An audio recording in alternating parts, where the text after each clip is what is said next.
Colosenses capítulo 1, versículo 28. Dice así la palabra del Señor, Colosenses 1, 28. A quien anunciamos, amonestando a todo hombre y enseñando a todo hombre en toda sabiduría, a fin de presentar perfecto en Cristo Jesús a todo hombre. El tema de esta mañana, una enseñanza centrada en Cristo. Una enseñanza centrada en Cristo. Vamos a orar, por favor. Padre Santo, Señor, en esta mañana te damos gracias por la enorme oportunidad y gloriosa oportunidad de estar reunidos delante de ti, Señor, para adorarte. Nosotros hemos venido aquí fundamentalmente, Señor, para darte a ti la gloria y la honra, reconociendo que la vida que tenemos viene de ti, que el alimento que hemos recibido proviene de tu mano amorosa, que nuestra ropa y la casa y todo lo que tenemos en esta vida proviene de ti, Señor, y que tú eres digno de ser adorado. Y también hemos venido aquí para recibir tu palabra, Señor, para que tú nos des una dirección y una guía, que tú nos des luz en nuestro camino, porque queremos caminar a la luz de tu palabra, Señor, honrándote, obedeciéndote, Señor, viviendo en la justicia de tu palabra, para que el mundo te conozca, Padre, y para que aquellos a quienes tú decidas, Señor, puedan conocer a través de nuestro testimonio, puedan conocer tu nombre, puedan conocer tu palabra. Por eso ahora te pido, Señor, que nos llenes de tu Espíritu Santo, enfocando toda nuestra atención a ti, Señor, y también te pido que me llenes de tu poder para hablar como debo hablar, Señor. Oramos en el nombre de Jesucristo. Amén. En el versículo anterior, en el versículo 27, Colosenses 1:27, es lo que predicamos la semana pasada, el apóstol Pablo está exponiendo y diciendo que nosotros hemos conocido ahora un misterio que ha sido revelado. Hubo un misterio que fue revelado, un misterio que estaba oculto de siglos y edades, pero que ahora, en el tiempo de los apóstoles, fue revelado. Ese misterio es Cristo en ustedes, dice, Cristo en nosotros, la esperanza de gloria. Entonces, de ahí viene lo que vamos a estudiar. Cristo en nosotros, la esperanza de gloria, y dice, a quien anunciamos.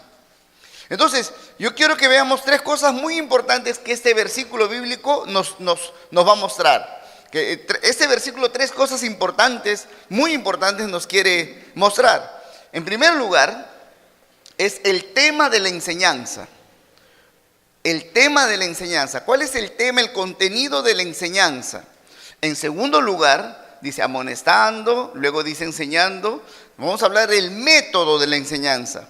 Y en tercer lugar, la meta de la enseñanza. Nuestro tema general en esta mañana es una enseñanza centrada en Cristo. Y hay esos tres puntos claves que quiero compartir con ustedes. Es decir, el tema de la enseñanza, el método de la enseñanza y la meta o el propósito de la enseñanza. Y grabemos esos tres puntos en nuestra mente y también en nuestro corazón. Ahora, veamos entonces por partes. Cuando hablamos del tema de la enseñanza, Pablo dice, hermanos, a quien anunciamos. ¿Cuál es el tema del anuncio del apóstol Pablo? Cristo. Cristo, Cristo, Cristo. Y por donde Pablo iba, hermanos, por donde Pablo iba, si se encontraba con gente pobre, Cristo. Si se encontraba con los ricos, Cristo. Se encontraba con gente noble y de la clase más preparada, ¿no? De la nobleza, gente muy culta, Cristo. Si Pablo está en la cárcel, en la mazmorra más horrible y horrenda, ¿ahí qué predicaba Pablo? Jesucristo. Miren lo que dice en el siguiente relato, en 1 Corintios capítulo 1, verso 23, dice el apóstol Pablo, pero nosotros predicamos a Cristo crucificado. Para los judíos ciertamente tropezadero y para los gentiles locura. Es decir, cuando yo predicaba a los judíos no querían lo que les predicaba, pero les predicaba a Jesucristo.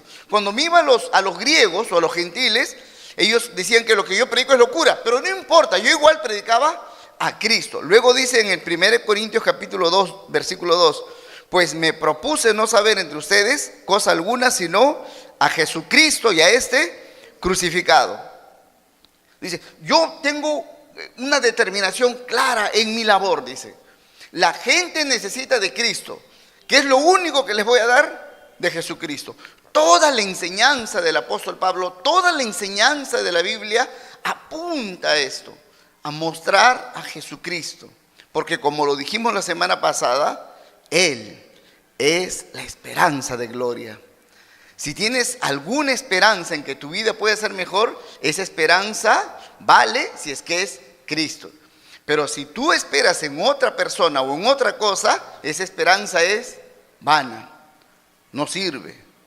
Es un calvario, es un sufrimiento permanente. Yo tengo la esperanza de que esto pasará, de que esto pasará. Y cuando esto pase, mi vida cambiará. Sucede eso que es tu esperanza y no resulta en lo que tú esperabas.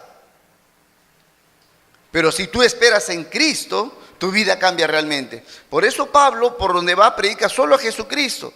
Y luego dice en 2 Corintios capítulo 4, verso 5, porque no nos predicamos a nosotros mismos, sino a Jesucristo como Señor, y a nosotros como sus siervos por amor de Jesús. Es decir, cuando Pablo habla de Pablo, cuando Pablo habla de él, cuando Pablo habla de Pedro o de otros hombres, no es para ensalzarlos, sino dice Pablo, Apolos, Pedro, Juan, María, Abraham, Isaac, Moisés, Samuel, Daniel. Todos ellos eran solamente siervos de Dios a quienes Dios usó, y nada más que eso. Pero el grande, el enorme, el infinito, el verdadero es Jesucristo. Aleluya. Es la necesidad del ser humano, y por eso Pablo habla y habla y habla de Jesucristo, porque Él es lo que necesitamos. Es la raíz y la esencia de nuestra vida. El apóstol Juan dice eso, en Él estaba la vida. Y por eso cuando el hombre pecó y quedó muerto espiritualmente, ¿cuál es la promesa de Dios el Padre al hombre? ¿Cuál es la promesa de Dios el Padre? Bueno, te voy a abrir una cuenta en el BCP. No, esa no es la respuesta. Cuando Adán iba en pecado, Dios le da una promesa de bendición. ¿Cuál es esa promesa? Enviar a Cristo, porque en Él está la vida. Aleluya. Lo que tú y yo necesitamos constantemente es a Jesucristo. Y hermanos, cuando leemos los evangelios, Mateo, Marcos, Lucas y Juan, de verdad que le vamos a conocer más. Nadie ha dicho frases tan poderosas, tan gloriosas, como las palabras que salieron de la boca del Señor Jesucristo. Palabras verdaderas, hermanos. Muchos fanfarrones, hombres y mujeres, han salido por el mundo diciendo mil cosas, palabras que se las lleva el viento. Pero Jesús, y solo Jesús, pudo decir palabras tan verdaderas, tan sólidas y tan firmes, hermanos, que el hombre que las toma es cambiado. Aleluya. El Señor Jesús dijo, si alguno tiene sed, venga a mí y beba. Solo Jesús pudo decir esto y solo Jesús lo cumplió. Solo Jesucristo. Y frases y frases. Jesús dijo, yo soy el pan de vida. El que me come, dice, vivirá eternamente. Jesús dijo muchas frases preciosas y gloriosas, hermanos. Jesús dijo, yo soy el camino, la verdad y la vida. Nadie viene al Padre si no es por mí. Él y solo Él tenía la autoridad para decir esto. Una vez Jesús vio un paralítico que sus amigos lo habían traído, abrieron parte del techo y metieron ahí al paralítico acostado en un lecho. Y Jesús miró al paralítico y no lo sana. Jesús lo mira al paralítico y le dice, hijo, tus pecados te son perdonados. Bueno, y ese hombre no quiere ser perdonado los pecados. ¿Qué quiere? Caminar. Quiere estar sano.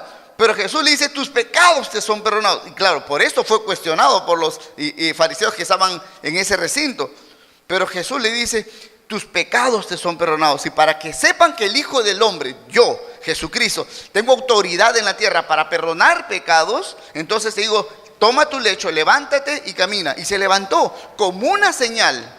El milagro era solo una señal de que Jesús había perdonado sus pecados. Porque lo que él necesitaba no era caminar, sino el perdón de pecados.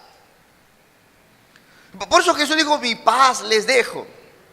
Les dejo la paz, mi paz les doy. Solo Jesucristo. Puedes estar en mil problemas. Pero llega la noche y te acuestas y de verdad descansas, porque tu deuda fue pagada. El perdón que necesitaba sentir tu conciencia, ahora lo tiene. Hemos sido perdonados. Solo Jesucristo. Amén, hermanos. Solo Él. Nadie más, nadie te puede perdonar los pecados. Ni un pastor, ni un sacerdote. Buda no te puede perdonar los pecados. María no te puede perdonar. Nadie, solo Jesucristo. Y Él perdona los pecados y decide esto para nosotros a causa de ¿qué? De que Él paga nuestros pecados en la cruz del Calvario. Por eso tiene autoridad para perdonar nuestros pecados. Entonces Pablo, hermanos, cuando enseña, el tema de su enseñanza es Jesucristo. De cualquier parte de la Escritura, si va a hablar de los 10 mandamientos, termina en Jesucristo. Si va a hablar del arca de Noé, termina en Jesucristo. Si va a hablar de Abraham que está matando a Isaac, termina en Jesucristo. Si habla de la creación, está enseñándonos de Cristo. Porque todo el bloque de la enseñanza de las Escrituras apunta a una sola cosa: Jesucristo. Y a Jesucristo crucificado. Ese es el plan eterno de salvación, el plan eterno de redención. Aleluya, hermanos, aleluya. Y mientras más nos llenamos del concepto de Jesucristo, del nombre de Jesucristo, mientras más le vemos, como hemos oído ahora temprano, nuestra fe se agiganta. Y quiero un añadido a lo que hemos escuchado ahora temprano. Es muy cierto, hermanos, necesitamos la fe y aumentar nuestra fe para poder superar los problemas de esta vida, ¿sí o no, hermanos? Por supuesto que sí, pero no solo necesitamos fe para superar un problema, también necesitamos tener fe, y más fe, hermanos, necesitamos tener más fe cuando pasamos un momento de holgura, de tranquilidad y de sosiego. Por eso en una vez les estaba explicando, el libro de Job lo leemos, ¿para qué? Para aprender a vivir la fe en tiempos de tribulación, de crisis, de angustia. Para que en la angustia digas: te amo, Señor. En la crisis digas: te amaré siempre. Aunque me esté pudriendo y muriendo, aunque todo me abandone, te amaré hasta mi muerte. El libro de Job. Para vivir en la fe en tiempos de agonía. Pero también el libro de Eclesiastés. Para que cuando Dios te dé y no puedas ni siquiera contar todo lo que Él te da, y digas: pero todo esto es vanidad.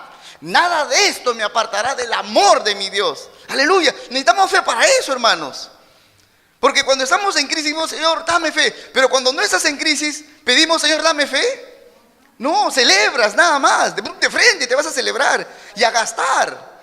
No, cuando también Dios te da, dices: Señor, me has dado. Pero lo más valioso no es lo que me has dado, sino eres tú, Señor, y estar contigo. Amén. Entonces, hermanos, Cristo es el tema del apóstol Pablo y es el tema de la enseñanza del apóstol Pablo. En segundo lugar, hermanos, y aquí quiero enfatizar un poco más, cuando vamos a ver el método de la enseñanza. Nosotros muchas veces hemos escuchado esto, que tenemos que recibir la palabra del Señor, el mensaje de Jesucristo, pero repetidamente, hasta que tu oído le salga a callo. O sea, tanto, hasta que tu mente sea completamente saturada por la palabra del Señor. Y en el versículo que hemos leído inicialmente, quiero que lo vuelvan a ver ustedes ahí en sus Biblias, Colosenses 1:28. Colosenses 1:28 dice de esta manera, Colosenses 1:28 dice: a quien anunciamos, luego dice, amonestando a todo hombre, luego dice, y enseñando a todo hombre en toda sabiduría. Un poquito veamos estas palabras, amonestando. La palabra amonestar era una palabra que se usaba en el Antiguo Testamento en ciertas ocasiones para hablar del entrenamiento de un niño. A veces, en vez de usar la palabra instruir al niño, o educar al niño, o formar al niño, de frente nomás usar la palabra amonesta al niño. ¿Por qué? Los padres ya sabemos por qué. Porque a veces el hijito, pórtate bien, mamita, pórtate bien, no es suficiente. Tiene que ir con palo, con fierro. O sea, la palabra amonestar, que también se traduce como advertir, es una palabra tiene una connotación un poco fuerte. Entonces, esta palabra era la que se usaba en el Antiguo Testamento, no siempre, pero en algunas ocasiones, cuando se hablaba de educar al niño, o sea, en vez de decir educa al niño, decía amonesta al niño. Que no te sea suficiente solamente hablarle, sino que levante el tono de la voz. Transforma tu rostro, desfigúrate cuando le... Porque es que es así. Sabemos, nosotros, cuando hemos sido niños y adolescentes, orejones hemos sido. Y cuando papá y mamá dicen, hijito, ven, siéntate, te voy a hablar, papá, ya sé lo que me vas a dar, ya sé, la misma historia me vas a contar. Si no lo hemos llegado a decir, porque teníamos miedo al cachetadón, lo hemos aquí en el corazón y en la mente estaba. Ya sé lo que me va a decir, otra vez, estaba aquí. Nuestros hijos no son diferentes a nosotros. Adán y Eva nos heredaron eso. Por eso se usa esta palabra amonesta. Y Pablo usa en el Nuevo Testamento esta palabra como un sinónimo también de amonestar, de exhortar. Exhortar, la primera connotación tiene que ver con animar. Es decir, hermana Julia, vamos hermana, ánimo. Haz esto, hermana. Sería bueno que hagas esto. Sería agradable para Dios que hagas esto. No hace caso, subimos la temperatura. Ya pasa de exhortar, pasa del nivel animar al nivel de reprender. Oye, ¿vas a hacer o no vas a hacer? Sube la temperatura, sube el nivel, me acaloro ya. O sea, mi forma de enseñar se va transformando. Y si hay cosas cerca de mí, las voy agarrando, ¿no? Se llaman materiales didácticos. Fierro, lo que hay al lado, lo que hay cerca. Va subiendo, va subiendo. Y Pablo a veces usa la palabra, en el Nuevo Testamento, la palabra amonestar como un sinónimo de advertir. Advertir, no solamente haz esto, te estoy diciendo que hagas esto, o camina de esta manera, o dedícate a esto, o abandona tal actitud. No solo eso, dice, te advierto. Y muchas veces está la palabra advertir. En la forma como los apóstoles enseñaban, una de las advertencias más fuertes que quizás un hombre pueda haber escuchado, una de las advertencias más terribles, hermanos, en toda la Biblia, creo yo, que es cuando Jesús dice, es necesario, dice, que el Hijo del Hombre sea entregado. Es necesario, o sea, yo voy a morir, es necesario. Mas hay, y ahí está Judas, mas hay de aquel por quien el Hijo del Hombre es entregado. Ahí está Judas, diciendo, Judas, piensa lo que vas a hacer, Judas, piensa. Nadie va a tener peor castigo que tú. Nadie en toda la humanidad. Nadie. Comiste conmigo, dormiste conmigo, nos abrazamos, pescamos juntos, viajamos por aquí, por allá, para que después me vendas. O sea, eso va a pasar. Pero ay de ti, Judas. Es una advertencia. Como cuando Jonás entra a Nínive y da un mensaje de advertencia. En 40 días Nínive será destruida. Todo Nínive. 120,000 hombres se convirtieron al Señor. En 3 días de predicación de Jonás. Un gran predicador. Un poco rebelde, pero un gran predicador. Era bueno predicando, pero era rebelde en su corazón. Pero Dios hizo eso, hermanos. Un mensaje de advertencia. Entonces aquí el apóstol Pablo, en el versículo 28, cuando habla del método de enseñanza, él no va a escapar a esta expresión, amonesta. Y hermanos, a nadie le gusta ser amonestado. A nadie. ¿A ustedes les gusta ser amonestados? Hermana, ¿puedo ir a tu casa para amonestarte? No estás. O sea, pones ahí tu pídula afuera para que yo no entre. Yo tampoco quiero ser amonestado. No es del ser humano el desear, me gustaría. ¿Quién me puede amonestar? Estoy buscando. Nadie quiere eso. Nadie busca. La palabra amonestar suena, no quiero, pero no quiero. Es fuerte. Me va a doler, aunque me diga lo que es correcto, aunque me diga algo verdadero, pero no quiero. Pero Pablo dice, dentro de nuestro sistema y método de enseñanza debe estar esto, la amonestación. No podemos quitar la amonestación, hermanos, dentro de nuestro tiempo de enseñanza, dentro de nuestro tiempo de impartir la palabra de Dios, de nuestra formación a los de la casa, a la esposa, a los hijos, los parientes, los que viven con nosotros.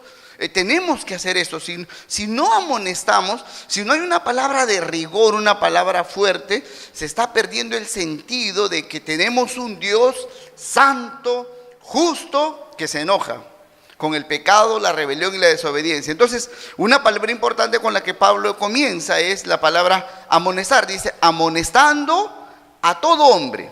Fíjense, no dice, bueno, a ese amonéstalo, a ese es terrible. No, a todo hombre. Y a los niñitos, y a los pequeñitos, también. Más. Algunos más convencidos, a otras más. Y de verdad, mientras más temprana edad nosotros les enseñamos como debemos enseñar, con amonestación, van a crecer en temor a Dios y también en respeto a los padres. Un padre que nunca le muestra una expresión de amonestación, de rigor a los hijos, cuando el bebé tiene 15 años, grítale, te pega. Levántale la voz a tu hijo de 15 años, te bota de la casa, te alquila, te cambia por 2 pollitos. Fuiste. Porque no está acostumbrado a eso. Pero es importante. Pero a un niño o una niña que, no por gusto, obviamente, no por gusto, ¿no? Porque corresponde, se le amonesta. Porque se le habla y no aprende, se le amonesta, se le levanta la voz en un tono fuerte, un poco áspero. Entonces aprende a tener temor, respeto y ubícate, ¿no? Es importante, hermanos, y sobre todo con la sabiduría que nos da la palabra. Pero también dice el apóstol Pablo, amonestando a todo hombre, luego dice, versículo 28, enseñando a todo hombre en toda sabiduría. Muchas veces hemos leído o tenemos clara la idea de enseñar. Si se trata de mostrar algo, de enseñar algo, de compartir algo, de revelar algo, sí, enseñar, instruir, educar.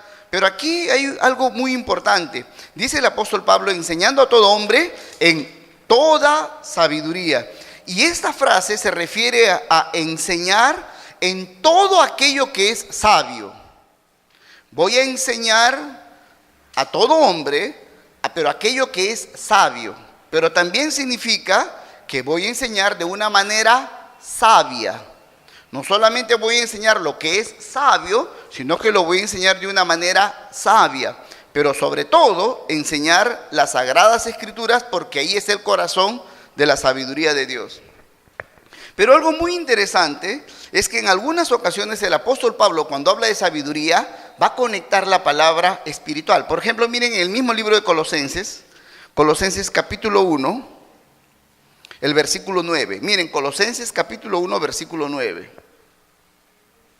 Colosenses capítulo 1, versículo 9 dice, por lo cual también nosotros desde el día que lo oímos no cesamos de orar por ustedes y de pedir que sean llenos del conocimiento de su voluntad en toda sabiduría e inteligencia espiritual. ¿Se dan cuenta? En varias ocasiones cuando Pablo habla de sabiduría va a conectar esa palabra espiritual. Sabiduría espiritual, y se refiere a la sabiduría que tiene que ver con las cosas de Dios, la voluntad de Dios, etc.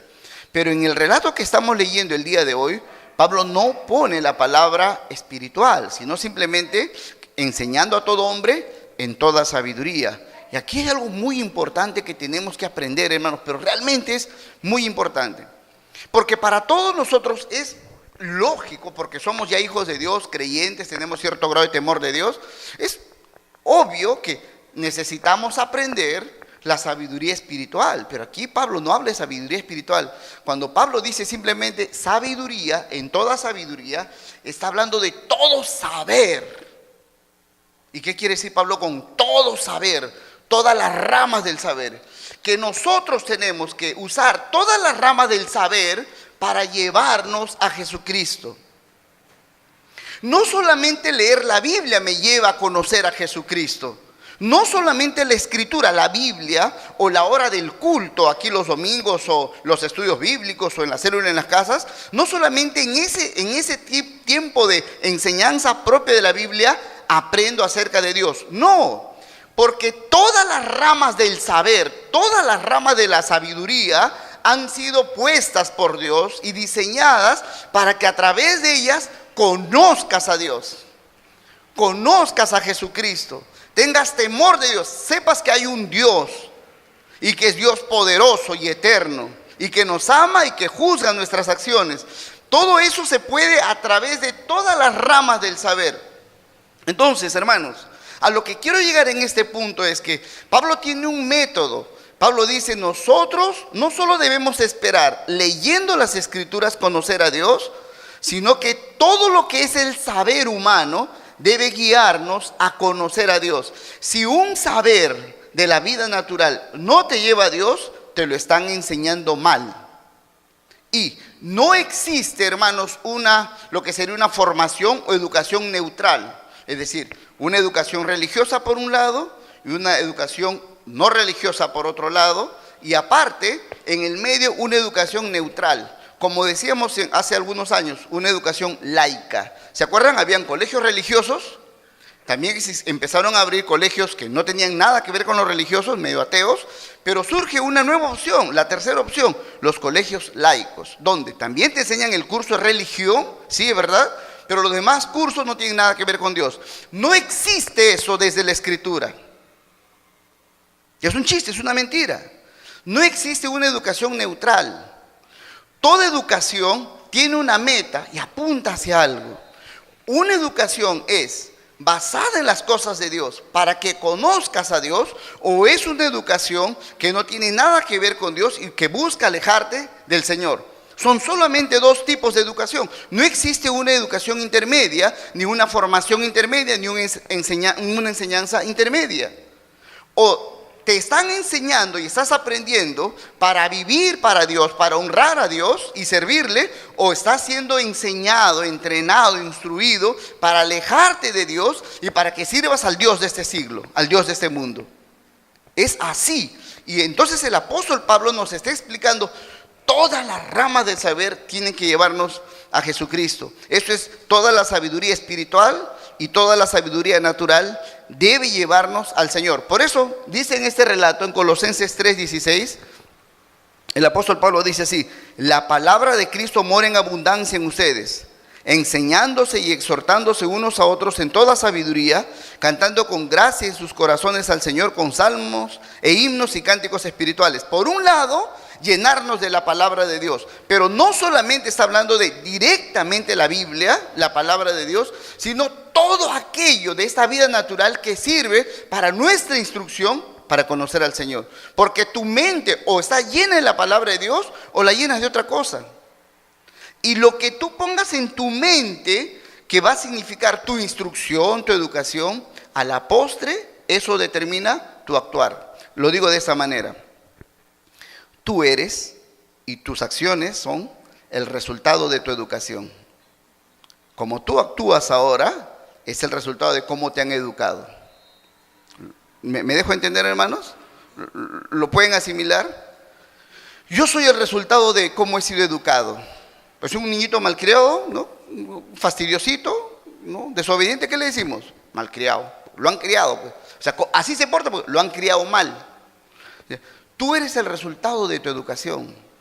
O sea, si te portas de una determinada manera, te educaron para que seas así. Ahora, consideremos, hermanos, cómo hemos sido formados e instruidos. ¿Cómo? Eso es muy importante. Porque si nosotros no llegamos a discernir esto, hermanos, si nosotros no llegamos a descubrir por qué me comporto de esta manera, hermanos, sin querer vas a repetir la historia en tus hijos. Tus hijos los vas a educar igual, sin saber que eso va a terminar en una conducta similar a la tuya. Cuando una persona no tiene apego a las cosas de Dios, no le interesan las cosas de Dios, sufre por las cosas de Dios, es decir, no le agrada, casi no soporta las cosas de Dios, lo educaron de esa manera.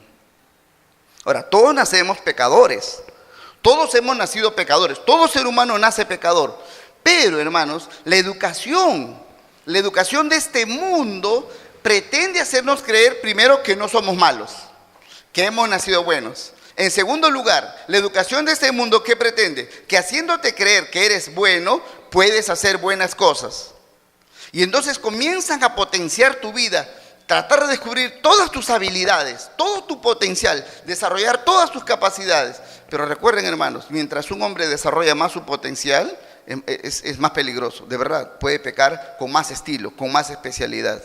Está más preparado para el pecado. Hermanos, incluso una educación moral, una educación moralista, una educación en valores, tampoco es la respuesta. O sea, el que alguien me diga, por ejemplo, debo decir la verdad, es malo mentir, es malo ver esto, es malo hacer aquello, esto es bueno. Una educación moral no garantiza un cambio en mi conducta. ¿Se acuerdan lo que dice el apóstol Pablo en Romanos capítulo 7? Dice, el bien que quiero, no hago, y el mal que no quiero, eso hago. O sea, aunque tú sepas realmente qué es bueno y qué es malo, no puedes hacer lo bueno, no puedes. Entonces, una educación en valores tampoco sirve. Una educación correcta es aquella que te muestra la verdad de Dios en todos sus aspectos. El Señor nos llama a esto, hermanos, porque yo estoy pensando y pensando en mi propia vida, en las familias de la iglesia, en mis parientes. Trato de hacer una línea de tiempo de mi propia vida. Trato de ver más o menos cómo ha ido el desarrollo de nuestras vidas, de la iglesia, de los hermanos. Primero yo, y después los demás hermanos de la iglesia, y mis parientes cercanos, un poco más lejanos. Y yo puedo ver, hermanos, ¿por qué actúo así? ¿Por qué? Alguien me enseñó a vivir de tal manera. Alguien me enseñó a actuar así. Esto no surge así por así. Hay años de entrenamiento, me han preparado para cierta cosa, para hacer algo, para ciertas acciones me agradan, ciertas acciones las aborrezco. Me han entrenado, me han instruido, me han preparado de esa manera. Miren sus vidas, hermanos. A los 15, los que somos ya adultos, a los 15 años, 20 años, 25 años, ¿en qué pensaban? ¿Vivir para Dios? No. ¿Por qué no? Porque no nos educaron para eso. Lo puedes ver. Aunque podías decir, yo amo a Dios, pero Dios no estaba en nuestros planes. No pensábamos en hacer las cosas para Dios. No estaba en nuestros planes estudiar para Dios, trabajar para Dios, casarnos para Dios, tener hijos para Dios. No estaba en nuestros planes, porque nos educaron de esa manera, nos engañaron, nos instruyeron año a año, hermanos, año tras año. Nosotros somos el resultado de mucho, como decía María Rosa, son horas de horas en que hemos aprendido, hermanos. Hemos aprendido cosas, quizás inconscientemente, nos han bombardeado subliminalmente, hermanos, y también de manera explícita. Nos han formado de una enseñanza que no tenía nada que ver con Dios, nada que ver con Dios. He estado revisando unos materiales acerca de la enseñanza que recibimos, la enseñanza escolar sobre todo, porque es muy importante salvar la siguiente generación. Miren, hermanos, si un profesor, por ejemplo, un profesor de historia en la escuela, para los chicos que están en la escuela, un profesor de historia, nunca habla de Dios, no insulta a Dios, no reniega de Dios, no insulta a Dios, no dice nada en contra de Dios. No menciona a Dios. Él es ateo, no menciona nunca, en un año, 3, 5 años, no habla nunca acerca de Dios. Diríamos que es una educación mala, ¿no? Porque me enseñó acerca de la cultura china, Babilonia, me enseñó el virreinato del Perú, me enseñó historia. Bueno, no menciona a Dios, pero ya está. Es una educación terriblemente mala, diabólica. ¿Por qué? Porque si por 5 años en la secundaria un profesor de historia nunca me ha mencionado Dios en la historia, me ha enseñado que Dios no existe en mi historia, que Dios no cuenta en mi vida, que yo no le necesito, que Dios es irrelevante para mí, tanto así que en 5 años nunca me menciona a Dios. No es una educación simplemente que no quiere hablar de Dios, me están hablando de Dios subliminalmente. Dañino, hermanos, dañino. Por eso hemos salido de la secundaria, hemos estudiado educación superior. ¿Y qué, hermanos? ¿Salimos así deseosos de servir a Dios? No. O sea, abrieron la puerta, cual es el rodeo donde están los toros, abrieron la puerta y salimos al mundo a prosperar, a buscar la felicidad, a buscar el placer, porque es la educación que nos dieron. La educación que nos dieron fue esa, y la educación que se les imparte en casi todas las escuelas a los niños es esa. No es una educación en la que se está formando a los niños. Esto es muy importante. Si nosotros, hermanos, no hacemos algo por nuestros niños y por nosotros, nuestros niños, cuando sean como de la edad de nosotros, van a ser igual que nosotros. Exactamente igual. El hijo del hermano Ricardo va a ser igual a Ricardo. Es un problema para la iglesia. Es un problema para el mundo, va a ser un problema para el mundo.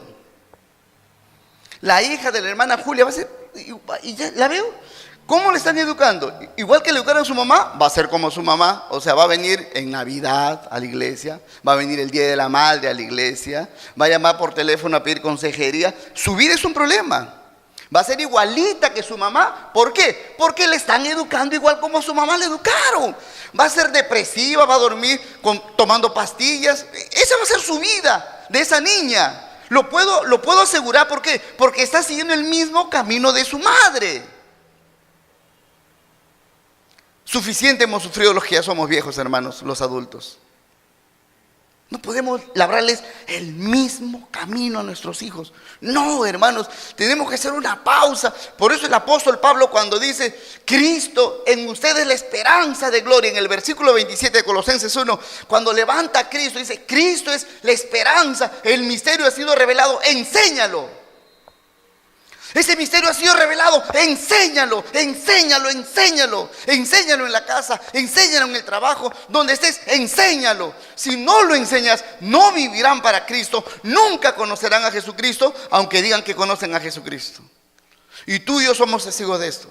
Porque muchas veces decimos que creemos en Cristo, que incluso somos cristianos o que hemos dado un paso de profesión de fe a través del bautismo en agua, pero cuando miramos nuestro lunes a viernes, cuando hacemos un promedio de nuestra vida en el mes, son más los días llenos y envueltos en problemas, en dudas.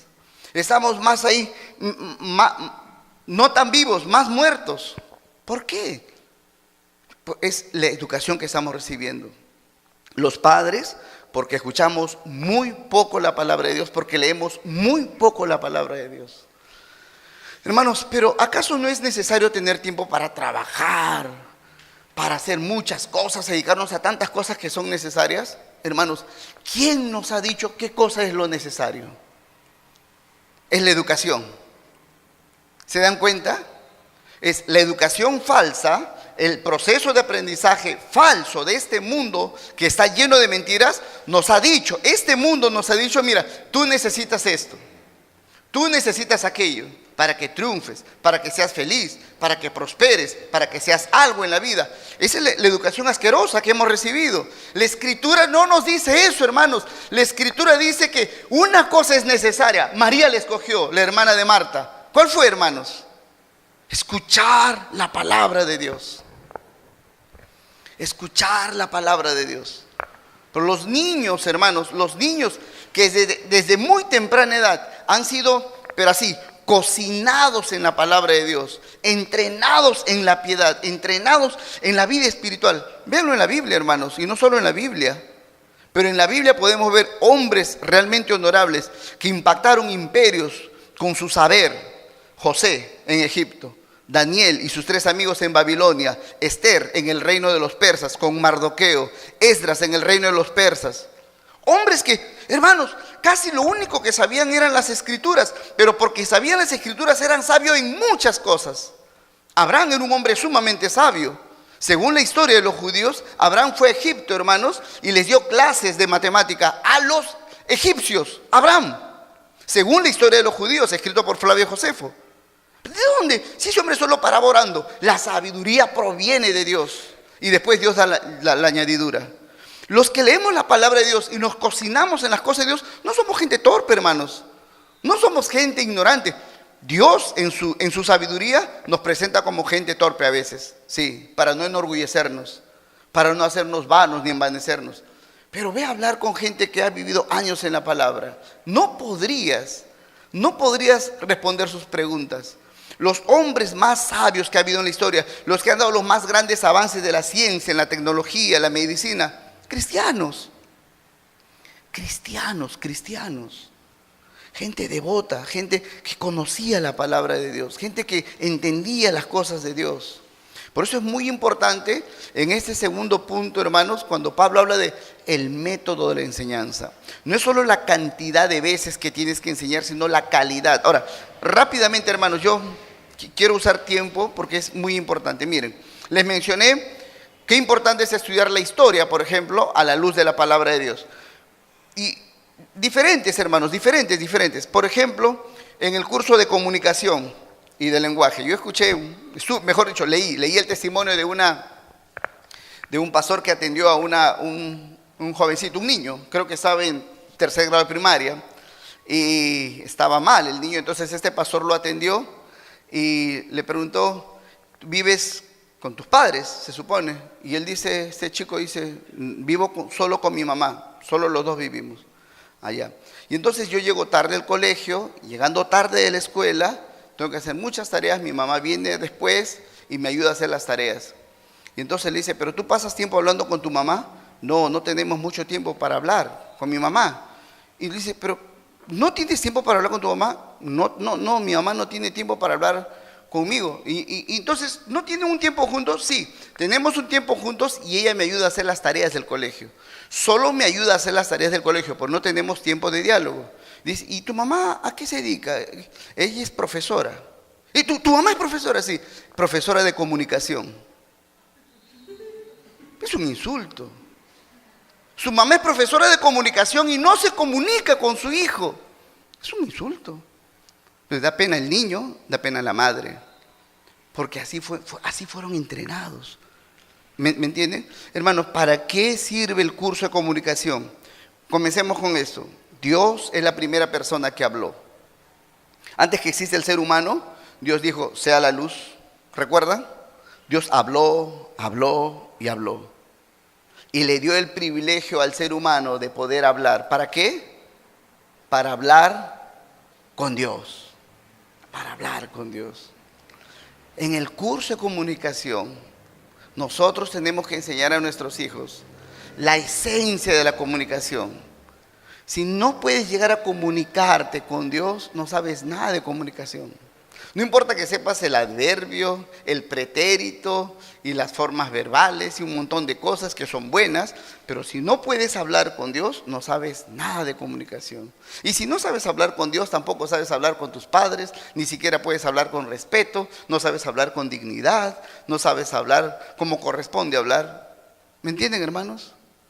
Ahora, dentro del curso de comunicación, otro punto importante. Hermanos, ¿para qué Dios quiere que aprendamos a leer? Para leer la Biblia, para leer la Biblia. En el curso de matemáticas, hermanos, la matemática, entre las cosas más gloriosas que se pueden enseñar, no son ecuaciones ni los logaritmos que les producen náusea a la mayoría. No, hermanos, la matemática tiene un fin glorioso. Entre muchas cosas, yendo al punto más profundo, a la esencia misma de la matemática nos enseña que existen verdades absolutas. Por ejemplo, la matemática es la única ciencia, la única rama del saber en la que no existen opiniones. Por ejemplo, tú dices, ¿cuánto es 2 más 2? Dices, bueno, no sé, a mí me parece. No, ¿cómo que te parece? No existen opiniones. Bueno, yo creo que es 4. Y otro dice, bueno, mi criterio es 5. Está mal, pues. No existen criterios en la matemática. O sea, te doy los lados de un cuadrado. El lado vale 5. ¿Cuánto es el área? Tú no dices, bueno, yo quiero que valga 30. Es que no se trata de lo que quieres, no es tu percepción, depende de mi cosmovisión. Fuera de acá, la matemática es única en todo el planeta. Si no, no se podrían hacer contratos, no se podrían hacer negociaciones de compra y venta, no se podría. La matemática es exacta, es la única ciencia en todo el mundo que es exacta. Tú puedes ir con $100 a China, o puedes ir a Cuba o a Venezuela, y en cualquier lugar, y hay una tasa de cambio. Hay una equivalencia. La matemática es exacta en todo el mundo, en todo el mundo, en todo el mundo. No podrías medir la ley de la gravedad, hermanos, aquí de otra manera que en otro lugar. En todas partes la matemática funciona de la misma manera. Es una ciencia exacta. ¿Y qué nos revela esto? Que existen leyes y verdades absolutas. ¿Y por qué tenemos que aprender entonces algo de matemáticas? No todo lo que se enseña en el colegio sirve de la matemática, mucho de eso es bueno, pero aburre y no tiene ninguna connotación en nuestra vida práctica. Hermanos, la matemática le enseñamos a los niños, ¿para qué? Para que sepan que hay verdades eternas y absolutas. Una de ellas es que Dios existe y que hay cosas buenas aquí, en China, en Pekín, en Huancayo y en todo el mundo. Hay verdades y leyes eternas. No matarás, no robarás. Esto es permanente en toda ciudad, en todo el mundo. Son leyes eternas. Esto me lo da la matemática. Entonces, si un profesor de matemáticas solamente viene a la clase y a los chicos les da un montón de problemas, aparte de los que ya tiene en su vida, le está hundiendo la vida. No lo está llevando a la meta de la ciencia o de la sabiduría que dice Pablo. Enseñar en toda sabiduría para que conozca a Cristo. No, hermanos. La matemática nos lleva a conocer, hay un Dios que es estable, inmutable y que tiene leyes permanentes. Hace 1000, 5000 años, hace 10,000 años, las leyes que Dios le dio a Adán, las leyes que Dios le dio a Moisés, permanecen eternamente. Son absolutos y la matemática me sirve para eso. Y los cursos y cursos y cursos que podemos aprender nosotros, hermanos. Una más para terminar esta parte, para que vean la relevancia de lo que tenemos que aprender. Hay un área del saber que se llama la política y el derecho. Esto lo estudiamos también en la secundaria. Algunos ya lo están enseñando en primaria, pero de manera más suave. En el curso en secundaria se llamaba, en mi tiempo se llamaba economía política. No sé cómo se llama en este momento en secundaria ese curso, economía política. Y ahora, bueno, más se está enseñando política y derecho. Ahora, es importante esto para nosotros, hermanos, sumamente importante, desde la Biblia. Desde la Biblia. Cuando estudiamos política y derecho, una de las muchas cosas que debemos de aprender, hermanos, es que la Biblia nos muestra que existe el gobierno constitucional. Quiero explicar esto.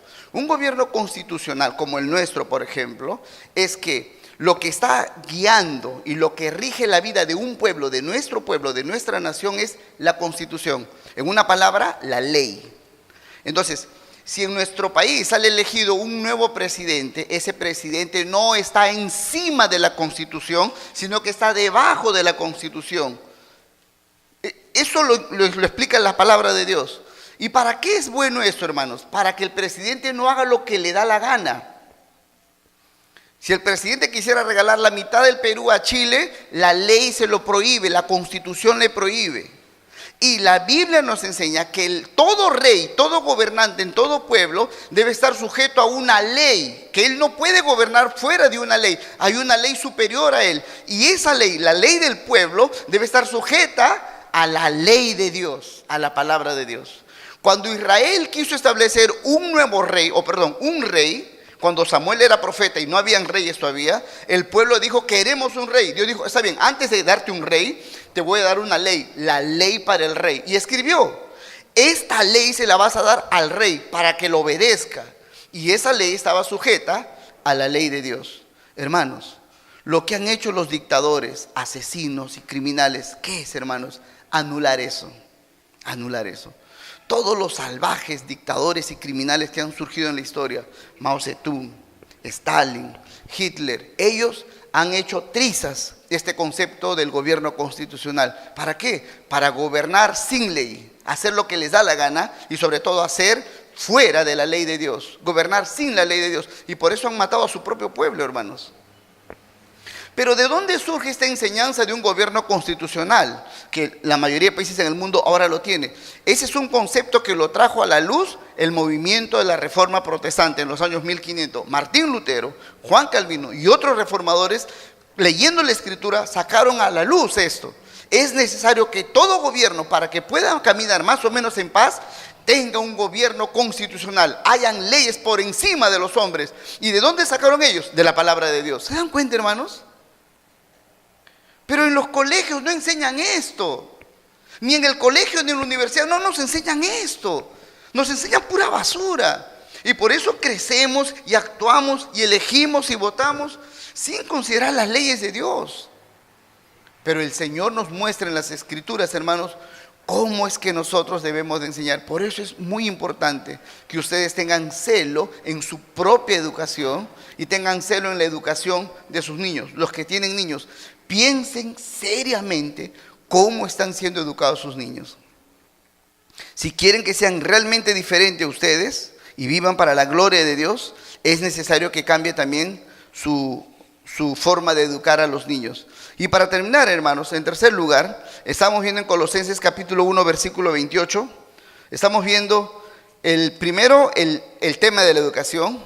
El segundo es el método de la educación o de la enseñanza. Y en tercer lugar viene la meta de la enseñanza. ¿Cuál es la meta de la enseñanza? En el relato que hemos leído en Colosenses 1:28 dice de esta manera.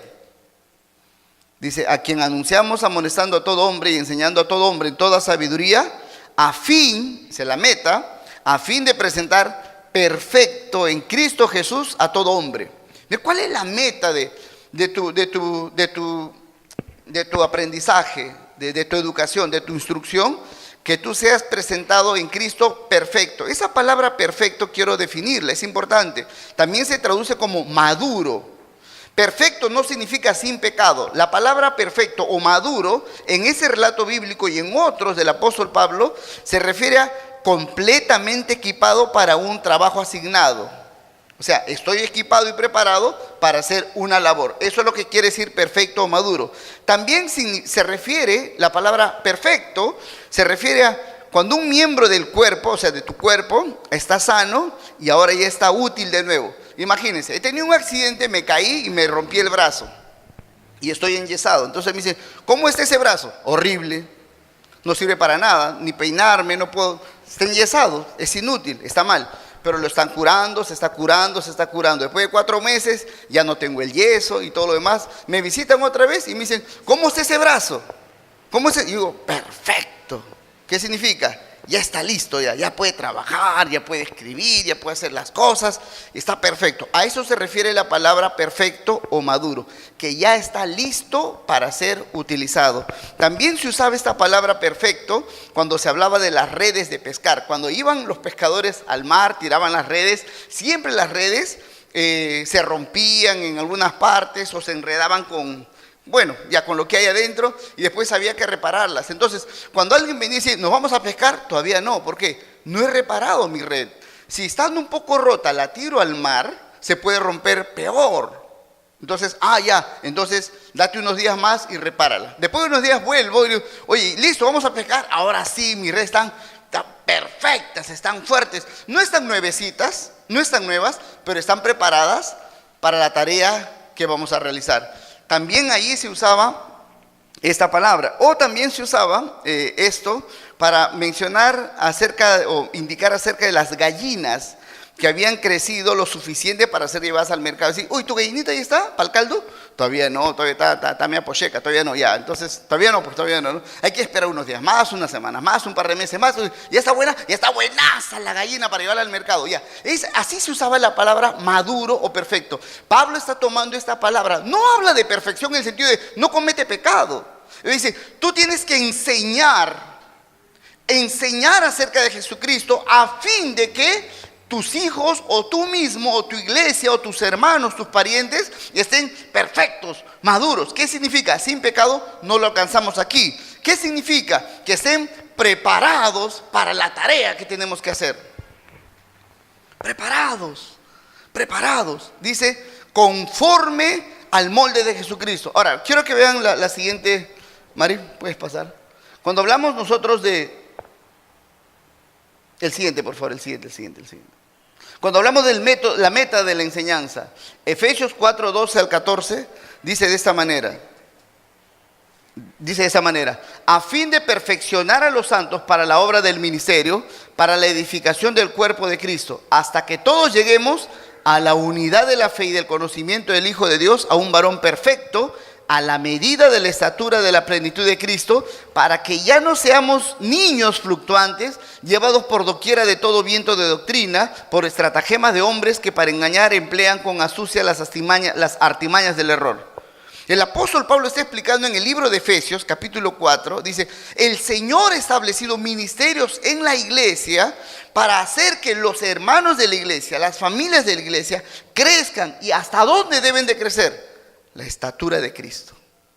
Ese es el modelo.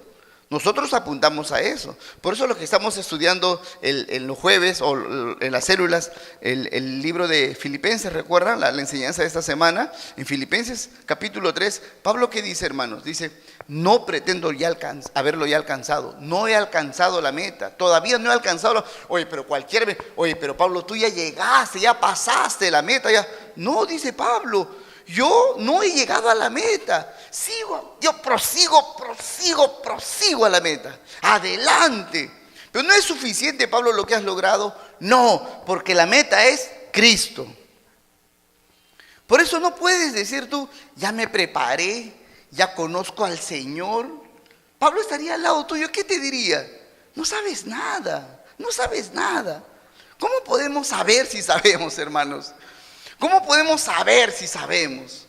¿Cómo podemos darnos cuenta de cuánto sabemos? Es muy sencillo. La prueba viene para eso. La escasez, la enfermedad, el conflicto en el hogar. Es tan importante. En esos momentos tú te evalúas. Yo estaba pensando, y pues esa fue una razón por la cual dejé de tomar los exámenes los miércoles. ¿De qué vale tomar un examen escrito? Pastor, 20 me saqué. ¿En qué? En la lección número no sé cuál es.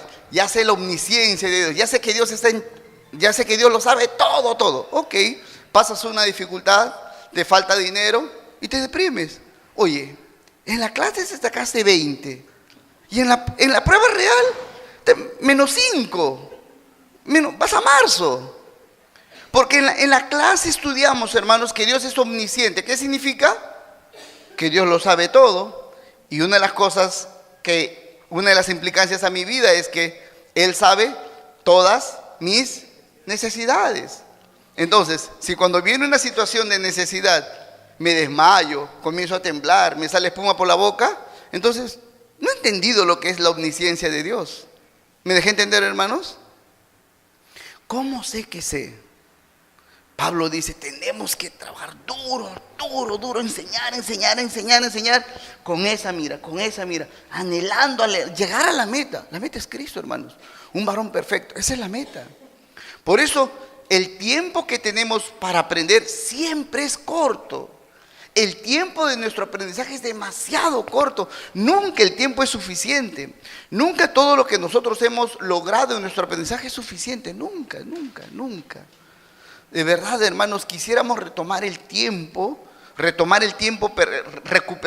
perdido para nuestra propia educación, para conocer mejor al Señor. Pero el tiempo que has perdido no lo puedes recuperar. Es una tontería orar, Señor, quiero volver a mis 15 años. Dile, no, vas a hacer lo mismo, no, ahí nomás. ¿Para qué? ¿Qué debo decir? Señor, quiero regresar 10 años atrás. No, hoy, como decía temprano María, dice, Jesús dijo en la parábola del sembrador, dice, y al que tiene oídos para oír, oiga, puedes oír, escucha entonces. Es lo que yo mismo me digo, hermanos, es lo mismo que yo digo a los hermanos de la iglesia. ¿Realmente puedes escuchar la voz de Dios? ¿Realmente puedes leer la Biblia? Hazlo. ¿Realmente puedes venir a las reuniones? ¿Puedes? Cuando dice, no puedo, ¿de verdad no puedes? Piensa bien, ¿no puedes? Pero ¿cómo puedes otra cosa? ¿Cómo puedes? Yo digo eso, hermano. Pastor, no puedo ir. Pero si estuvieras mal de salud, ¿irías al hospital? Sí, irías. ¿Y cómo puedes ir entonces? ¿Cómo puedes ir al hospital? Se supone que no podías. Bueno, es que estoy mal, pero es que también estás mal espiritualmente. Y más que sanar tu cuerpo, necesitas sanar tu espíritu. No está mal que vayas al hospital. Pero lo que estoy diciendo es que a veces nos escudamos y decimos, no puedo, cuando realmente sí se puede. Leemos la Biblia, hombres y mujeres, hermanos, no estaba en su mente el no puedo, no existía, no estaba en ellos. No es un asunto de pobreza, de enfermedad, de soledad. No había excusa, no había un argumento. A Daniel le dijeron, Daniel, si tú oras, te metemos al foso de los leones, si tú oras. Él tenía razón para decirnos, hermanos, no voy a ir a la oración. ¿Por qué? Porque no quiero que me coman los leones. Y yo le hubiera dicho como pastor, Danielito, cuídate, hermano, bebé, necesito que estés vivo. Yo le hubiera dicho como pastor, yo le hubiera dicho, está bien, hermano, quédate y no te preocupes. Es solo un mes. Te han prohibido orar un mes. No ores un mes, después retomas tu ministerio. Pero Daniel no hizo esto, hermanos. Daniel no le iba a quitar su sueldazo que tenía, todas las joyas que tenía como asesor del emperador. Daniel dejó todo, hermanos. Dijo, yo voy a orar. Y oró como siempre. Para él no pasó nada. Hoy te vamos a matar. No pasa nada. Si muero, muero orando. Y hermanos, se lo llevaron al foso de los leones a Daniel. No era un cuento, lo llevaron al foso. Él vio a los leones. Eran unos monstruos. Daniel tenía casi 90 años. No estaba fuerte para mecharse con los... No, era viejito. No tenía una excusa, Daniel. Y José, Isaac, los 3 amigos de Daniel entraron al horno de fuego. ¿Cómo pasó esto, hermanos? ¿Cómo pasó eso? Es su educación. Los entrenaron para nunca tener una excusa. Nunca. Pues es algo que tenemos que aprender. Yo tengo que aprender esto. Yo tengo que, leyendo la palabra, entender esto. Yo no tengo excusas. Nosotros no tenemos opciones en la vida. Un hijo de Dios no tiene opciones. Bueno, voy a ver qué hago. ¿Cómo que voy a ver qué hago? Yo tengo una sola cosa que hacer: obedecer a Dios. Para mí no hay opciones. El que realmente le conoce, el que realmente ha sido entrenado en los caminos del Señor, el que se ha nutrido de la palabra de Dios, el que lee la palabra, dice: yo no tengo ninguna otra opción más que hacer lo que Él me dice. Dios le dijo a Noé: Noé, haz el arca. Si Noé decía: no quiero, te ahogas. No hay opción. No hay opción. Igual a María: María, van a ser el Salvador a través de ti. Si María decía: no quiero, nadie nunca hubiera conocido a María. Nunca, nadie, nunca. No hubiéramos sabido nada de ella. Pero Él dijo: que se haga la voluntad de Dios. Fue preparada como una joven piadosa a hacer solo la voluntad de Dios. Solo, aunque me maten. Pero eso es lo que tengo que hacer. No hay otra opción. Simplemente aceptar la voluntad de Dios. ¿Cómo se logra eso? Es tu formación. Por eso, al que tiene la capacidad de oír, de verdad, hermanos, de verdad, tienes fuerzas, te puedes desplazar. Hazlo, reúnete con nosotros. Ven, escucha la palabra, de verdad. Si fuera necesario todos los días. Levántate temprano, ora, lee la palabra. Al acostarte, lee la palabra. Suprime tus tiempos de vanidad, viendo televisión, escuchando por aquí, por allá, menos internet. Aliméntate de la palabra de Dios para que estés preparado y preparada para las cosas de Dios. Es muy importante nuestra formación, hermanos. ¿Cómo te estás educando tú mismo? ¿Cómo te autoinstruyes? Tu vida va a ser deplorable, y es una advertencia. Triste, de verdad triste. Van a llegar los años en que de pronto despiertas y dices: ahora sí, Señor, quiero servir. Ya no tendrás fuerza para nada, más que para venir un rato y de pronto un día en un culto, ahí mueres en un culto. Ya no habrá nada, nada. Jóvenes, los que son jóvenes, los adultos que son jóvenes todavía, den su vida para el Señor. Los que tienen 20, 30, 40 años, todavía tengo tiempo. Los que tienen 50 y 60, están vivos, algo se puede hacer por el Señor. Prepárate para servir. Es un honor servir al Señor. Es un privilegio llegar al cielo y decir: Señor, te he servido. Y que Jesús te diga a Él, no un apóstol ni un ángel, que Jesús te diga: pasa, buen siervo y fiel. Qué honor, hermanos. Preparémonos para esto. Ajustemos nuestras actividades. Hagamos un cronograma nuevo de nuestra vida, hermanos. Optemos con sabiduría. Yo necesito aprender la palabra del Señor para conocer a Dios, para servir a Dios. Si no es así, yo voy a vivir y servir al Dios de este siglo. Y después voy a sufrir las consecuencias de eso. Porque el Dios de este siglo es malo, es perverso. No me va a agradecer mi servicio, me va a torturar. Pero el Dios de verdad, si le servimos, nos va a honrar. Aleluya. Hermanos, eso es sumamente importante. Nosotros tenemos que valorar nuestra formación. Cada frase que decimos a nuestros hijos, cada expresión de consejo debe apuntar todo a Jesucristo. Miren, esta semana, yo creo que fue martes, no recuerdo bien, el lunes, creo que fue lunes o martes. Yo estaba en la noche en la casa, llegué a la casa como a las 10 de la noche, estaba estudiando, 11 de la noche, estaba estudiando. Y no sé cómo me percato que David, mi hijo, no estaba. 11 de la noche, no estaba. Y dije: este flaco, ¿dónde está mi hijo? Y voy a su cuarto y está Isaac, la bebita. Pues David. Y me entero que he ido al cine. Bueno, 11 de la noche, ya llegará. Un cine que está cerca, como a unas 6 cuadras de mi casa. Y me pongo a estudiar y me doy cuenta, 12 de la noche. Voy a su cuarto, uy, no está, lo mataron. No está, 12 de la noche. No sabe kung fu. 2 cucarachas lo asaltan. Y desarmadas, desarmadas. ¿Qué? Que me cambié, me alucé, voy a defender a mi hijo. Papu, me abrigué, era 12:15, no llegaba. Papu, salía, frío, hacía. Y a mitad de camino lo veo viniendo. Viene del cine, todo orondo. Y yo conozco la zona. La zona donde yo vivo, un poco tranquila, pero a una cuadra, cruzando la avenida principal donde yo vivo, Aquí asaltan y se van para la otra zona, que es como un pampón y es horrible. Y quizás no se da cuenta, y entonces le digo, oye David, ¿qué haces? No me fue al cine. Son más de 12:15 de la noche. Este lugar es peligroso. Pero aquí ves la enseñanza que le doy a mi hijo. Le digo, hijo, mira, no me molesta que estés en peligro. Lo que me molesta es que estés en peligro por una estupidez, por ir al cine. Un día yo deseo que tú puedas ir a zonas muy peligrosas, donde están los pandilleros, y les hables de Jesucristo, porque el Señor te envía. Y si te acuchillan y te matan, tu muerte será honorable. Un día, si eso te pasa, será glorioso. Serás un ejemplo a los remanentes de la iglesia. Pero no quiero que te maten por ir al cine. ¿Me entienden, hermanos? Cualquier cosa, cualquier circunstancia debe servir para llevarnos al evangelio.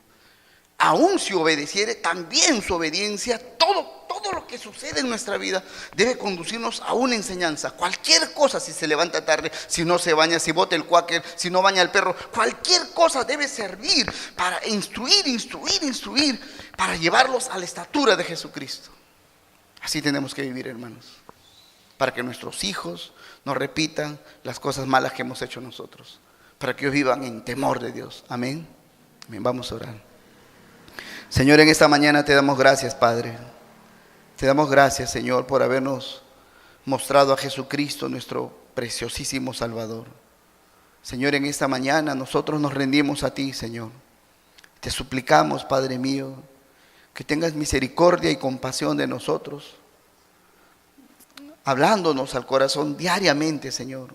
Alimenta nuestro corazón, nuestro espíritu, Señor, hasta lo más profundo de nuestro ser con tu santa palabra. Danos sabiduría, Padre mío, para vivir correctamente, para vivir una vida honorable delante de ti, haciendo tu voluntad, honrándote, Señor, poniéndote a ti encima de todo, porque tú eres, Señor, supremo, y tú estás por sobre todas las cosas, Señor.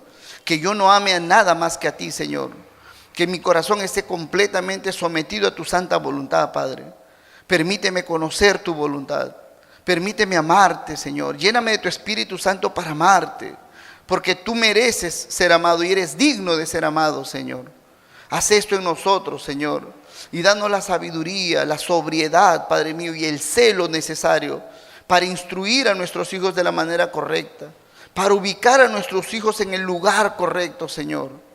Permítenos hacer esto para tu gloria, Señor, y heredar a nuestra sociedad niños y niñas, Señor, que serán jóvenes y señoritas para tu gloria, que serán referentes en esta sociedad, ejemplos en esta sociedad, Señor. Que así sea, Padre Santo. Ponemos nuestras vidas delante de ti, Señor. Nos ofrecemos a ti, Padre, y te damos gracias por todo, Señor. Oramos en el nombre de Jesucristo. Amén.